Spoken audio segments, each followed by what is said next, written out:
Hey, basically, I'm Michelle Flood. I'm a real estate agent with eXp Realty here in the Tampa Bay area of Florida.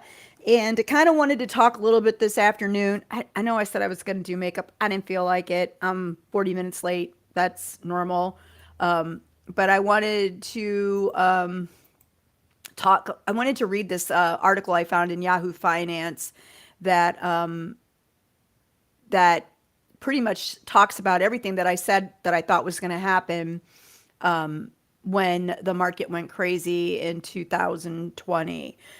I said from the very beginning that those prices were artificially created to stimulate the market to keep the economy going during the time we were shut down with COVID. And it was a really bad thing that happened, and that it was going to really make our market and economy kind of tank. And we're seeing the beginnings of that right now. So anyway, this article that I found is called, let's see if I can share the screen with you guys. Oopsie. Let's see.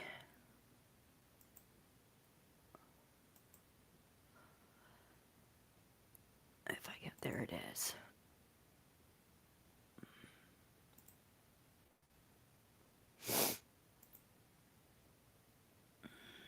Let's see, let me just do me down here. And here we go. All right. So I'll leave a link for this too as well. And then I want to talk a little bit about the SCOTUS decision today and how I feel like it's going to affect my business as a real estate agent. And hopefully you guys are hearing everything I'm saying. Let me just look at my, hang on, did that wrong. Ha ha ha. Okay, is it happening? I can't tell. Yep, it is. Okay. So, this was written by Gabriela Cruz Martinez. It came out December 6th. And it says about 2,700 home buyers who bought during the red hot housing market this year already owe more than their house is worth, a news analysis found, which I said was going to happen. I mean, you can't just artificially stimulate the market to 100,000 or more dollars than what something should be selling for and expect that nothing bad is going to happen after the fact. It's just the way it is. Among the 450,000 underwater borrowers in the third quarter, nearly 60% had mortgages originate in the first 9 months of 2022, Black Knight found. That's about 1 in 12 homes purchased in 2022 with a mortgage, or 8%. Nearly 40% of homes bought this year have less than 10% of equity left to tap. So probably what happened was these people went in there and bought these houses for, maybe they put a big mortgage or a payment down, or maybe they got the mortgage and then something changed. And now they can't sell the house. They can't refinance. They can't do anything. They can't even pull any cash out to help them with maybe something that might have changed a job situation. We know that jobs are hard to come by and hard to keep. So, who knows what the reason is, but when you have a house that was artificially inflated, like it happened in 2008, so I've seen this before, what happens is that when the bottom comes out from that market and people have whatever happens, life, somebody dies, somebody loses a job and they can't keep up with the payments.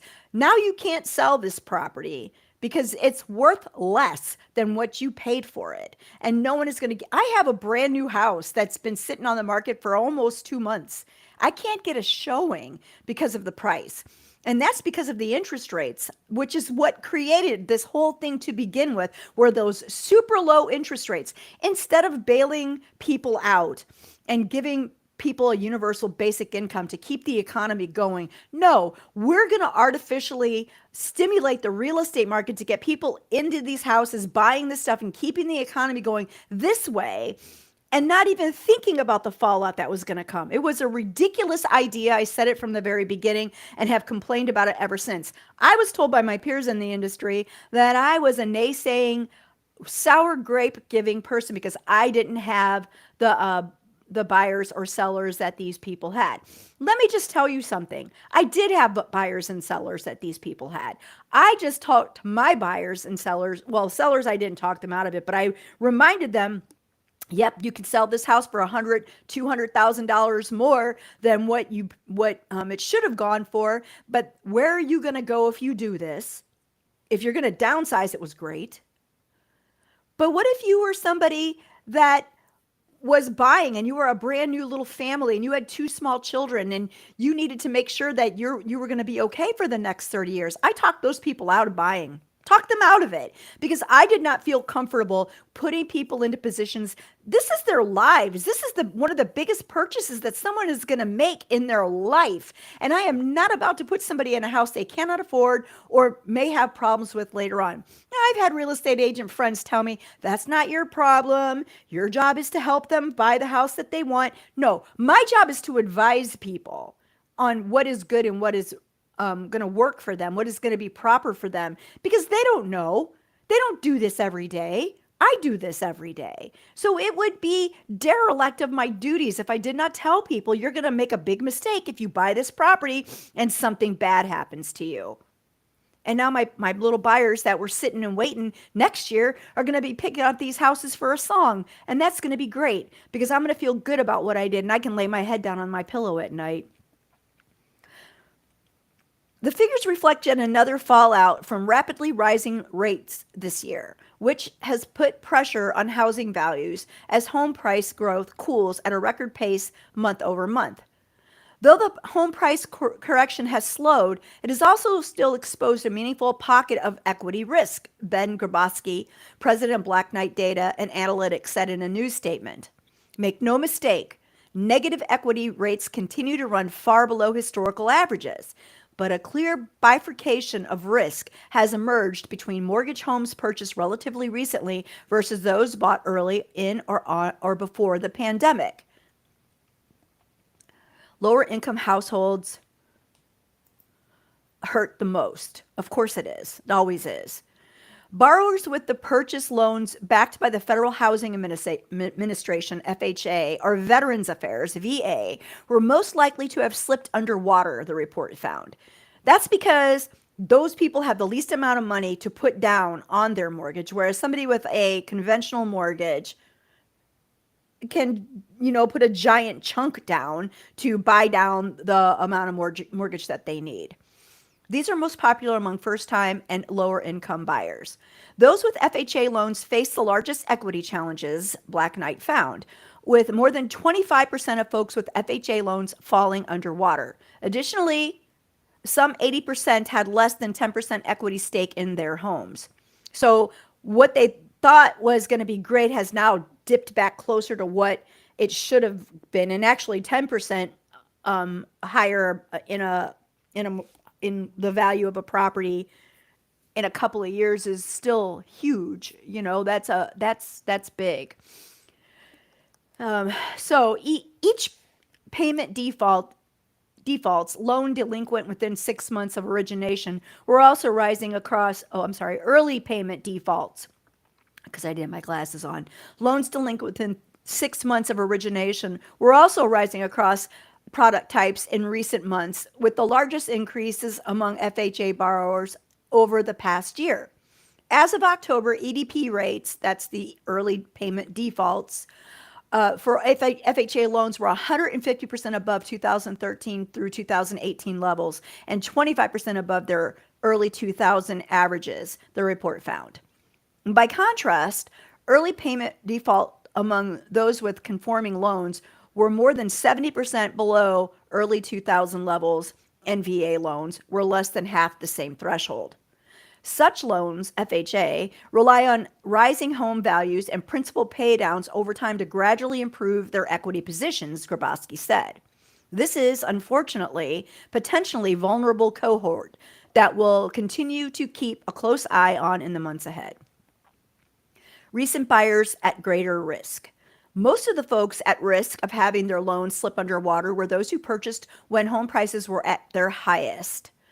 Black Knight found At least 10% of June purchases originators where home prices peaked at 438,000 were underwater, with more than 30% having less than 10% equity. So let me tell you, that right there, Mr. and Mrs. Seller, is part of the reason why if you have a house on the market that you put on the market early in the fall, in October, late September, early October, and why you're not getting any showings if your house is priced above $300,000, because that's considered high end now, is why you have nobody looking at your property, coupled with the higher interest rates that we have right now. Just so you know. Although home prices have cooled for the last several months, with prices now 3.2% down from June's height, the pricing adjustment hasn't been enough to ease home buyers' affordability concerns. In a world of interest rates 6.5 and higher, affordability remains perilously close to a 35-year low, Grabowski said. Risk among purchase is essentially non-existent given the large equity cushions these mortgage holders are sitting on. More recent home buyers don't fare as well. So I just want to touch on that 6.5% interest rate as well. Um, the thing is with the 6.5 interest rate, um, so when I bought my first house, we paid 6% for that. So I'm just going to tell you that I don't see it being a big deal. You know what I mean? Like I don't see that being a thing that you need to worry about, because if you're worried that rates are going to go down later, that's okay, because you can always refinance your home as long as you keep your credit worthy. So that's a really important thing, that if you're sitting okay right now and you're not minding the fact that your property isn't worth what you paid for it, well, that wouldn't be a case scenario, because if it's not worth, then you're not going to be able to get the mortgage. But I wouldn't look for interest rates dropping in the next couple of years anyway, probably in 5 or 10 years. So things will probably switch. Your equity will be different, and you'll probably be able to refinance at a lower rate. That's really where you need to be. So if you're considering buying a home, you can negotiate right now with sellers, where like with my property that I have that's listed for 369.9. It's a brand new house. It has hurricane shutters and hurricane impact windows, and it's fenced, and it's in a brand new neighborhood. It was built in 2019. If you were to purchase this house today and then hold on to it and continue to make the payments on it on time and keep your credit worthy, you would be able to refinance that in 5 years when mortgage rates drop again, if that's what happens in 5 or 6 years. In a world of interest, oh yeah, that's where we were. Okay. Higher mortgage rates may also be limiting the pace of price corrections, Grabowski said, due to its dampening effect on inventory inflow and subsequent gridlock on home sales activity. Because what happens when so prices are coming down, but still less people are putting their houses on the market because they don't know what's going to happen. They don't know, are they going to be able to afford that mortgage that they're going to have to get? They don't know. The buyer doesn't know if this is the lowest that it's going to be. And so because sellers are not putting their houses on the market, even though prices are coming down, they're not coming down at a rate that is fast enough or great enough to bring it back to where it should be post pandemic. You know what I mean? According to the report, the current market is short by more than 500,000 listings of what is considered normal by historical measures. Add in the effects of typical seasonality, and one might expect a far steeper correction in price than we have endured so far. Grabowski said. But the never-ending inventory shortage has served to counterbalance these other factors. So what really needs to happen is we just have to pay attention to what might go down, considering that, these prices are not going to correct themselves. But when we start to see that happening and we start to see people actually feeling more confident, like I would imagine around the summertime when school's out, you're going to see people maybe sticking their toe in the water and putting their homes on the market again, depending upon what interest rates do. I don't think they're going to raise interest rates again anytime soon, but who knows? What they did in the last quarter, raising them almost weekly was something I have never seen in the 15 years that I've been doing this. So, it's all about what's going to happen next and just trying to be confident in it, and also what's going to happen with our economy. Uh, I don't see it being sustainable, and they're really going to have to think differently about how the government comes and resets our wealth every 10 years. This is what they do. If you just think back to what happened during the pandemic, when they gave us the little stimulus money that they turned around and took all of that back from us. They turned around and took it all back. Prices were higher on everything you needed to buy. $600, what was that going to do for us every 90 days? You know, as soon as the mortgage forgiveness stuff was over, that what was that going to do for people that still couldn't make their payments? And they didn't forgive the old payments that accelerated the call of the mortgage, and people had to come up with all of that stuff. And what if you were a landlord and you still had a mortgage on your property then? You know, so it's really kind of a mess, you know, that they left us with, and they're not doing anything to fix it. And that's why the people that you elect, which is going to bring me to my next discussion, are very important. You have got to get out of your own way. We all have to get out of our own way of our personal biases and our religious beliefs about what we think we should do as far as who we should vote for in the elections. You cannot look at somebody and think, well, you know, I don't really agree with abortion, and that's my religious belief. And so this person says they got a police badge and they're a cop, and this person says that we need to worry about Hunter Biden's junk. So I'm going to vote for this person because even though they say all these crazy things, they are pro-life. No, no, no. Because this is the situation you get us in when you vote for those people. This is why we have the SCOTUS that we do, that just now said that even though the government just made same-sex and interracial marriage legal, law of the land, federally legal, and believe me, they're going to take this to the Supreme Court, that people that don't agree with LGBTQIA lifestyles, and what if somebody doesn't agree with or interracial marriage? If they say that it's their religious belief that is wrong, they don't have to do anything for these people now. So here's what I'm going to tell you. Fair housing applies to sellers and buyers. It doesn't really affect me in as much as I can't steer people towards neighborhoods.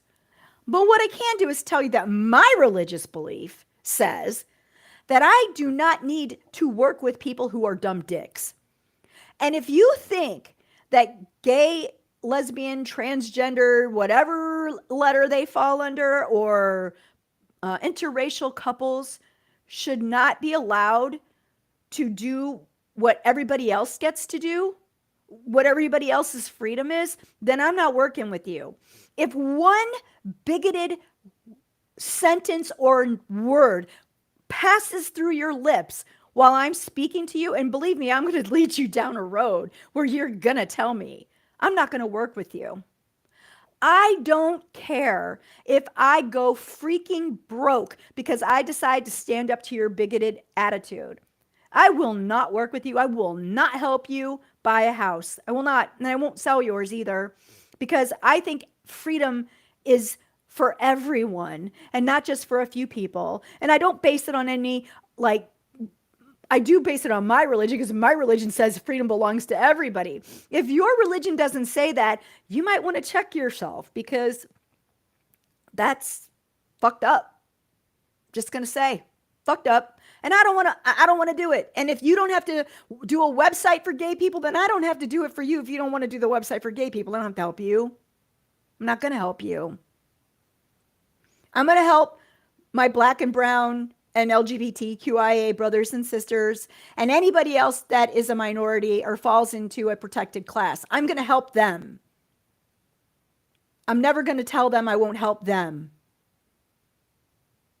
And I know I'm a white lady sitting here saying that I got their backs, and that might not mean a lot to those people, but I do, and I refuse. And if that's what it takes for me to show you that that's how I feel, then that's what I'll do. I refuse to work with bigots. So if you're a bigot and you agree with this thing that happened today, then or yesterday, whenever it happened, then I don't need you on my channel. I don't need you to come work with me. I don't need to help you. I don't need your money. Go sit in your echo chamber and believe that the God you say is love would take rights away from its people, his people. Tell me that. Go tell me that. And if you believe that, that's great. Good. You should believe that. Go do your thing with your people and leave me alone because I want nothing to do with that. I got no interest in helping people that are bigots. None. And I don't care. I'm so tired of petitioning my industry, the National Association of Realtors, the Florida Realtors, to make our magazines look more inclusive. I don't see a lot of inclusivity there. I don't see people that have tattoos and purple hair like me. I don't see a lot of black and brown people. I don't see even a lot of women. And when I do see them, they're white and blonde with black and white suits on, man. I don't see inclusivity. I don't see trans people on the cover of my magazines. I don't see disabled people on the cover of my magazines. I'm tired. I'm tired of feeling like I'm being pushed around and that I'm not allowed to say anything about how I feel about all of these things because I might offend somebody, or that my religion might offend somebody because I don't practice a Judeo-Christian religion. Well, I don't, and my non-Judeo-Christian religion says not to be a dumb dick to people for who they love, for the color of their skin, for whether or not they're escaping some kind of horrific life in another country looking to make a better one. That's my grandparents did that, man. So I'm supposed to feel like I shouldn't help them buy a house. I should feel like I should put my views on somebody. I should have to donate blood and organs to people if I don't want to. I should sit in parking lots with AR-15s and scare the heck out of people that are trying to do their civic duty. I should go to my next door neighbor's house and unalive them because I think they're of a different political status than I am. I should go, storm the Capitol because a crybaby didn't win an election. No, I'm tired. See, being quiet is what got us to this place. And I'm so tired of being quiet and just letting the people who scream the loudest get what they want. The Democrats don't do anything to help us. They don't. Because you had 2 years to stack the Supreme Court and make that stuff not happen. To make Roe still, I cannot believe 50 years and they took that away. There are people that were born, myself included, who don't remember a time without Roe. That don't remember a time that black and brown people couldn't marry white people. What is going on? I'm going to tell you what's going on. You're quiet. You're letting the harassers and the assholes dictate to the rest of us. 70% of the country wants abortion legal. 70% of the country wants gays and lesbians to be able to be married. 70% of the country wants to live and let other people live. Why can't you just leave people alone? I don't understand it. How does it affect you if you have these people wanting to get married? How many children have you adopted recently? Marjorie Taylor Greene tells people that you have to live in a certain fashion and cheated all over her husband. Lauren Boebert exposed himself to young girls in a bowling alley. She killed the neighbor's dog. They terrorized their neighborhood. And yet it's always the left that gets blamed for the crap that goes down in the country. And it's not. Donald Trump didn't start this. He just gave them all license to act out. And I'm tired of sitting back on my ass and acting like I don't give a fuck about it and that anybody can just say whatever the fuck they want to and we just got to sit back and be quiet about it. No more. And I'm not helping you if that's how you feel. So go have a great day. I might come back on later. I don't know. But Wednesday, Laura and I are going to talk about how stupid marriage is and how we think it should change. So I hope you guys have a great afternoon. Peace.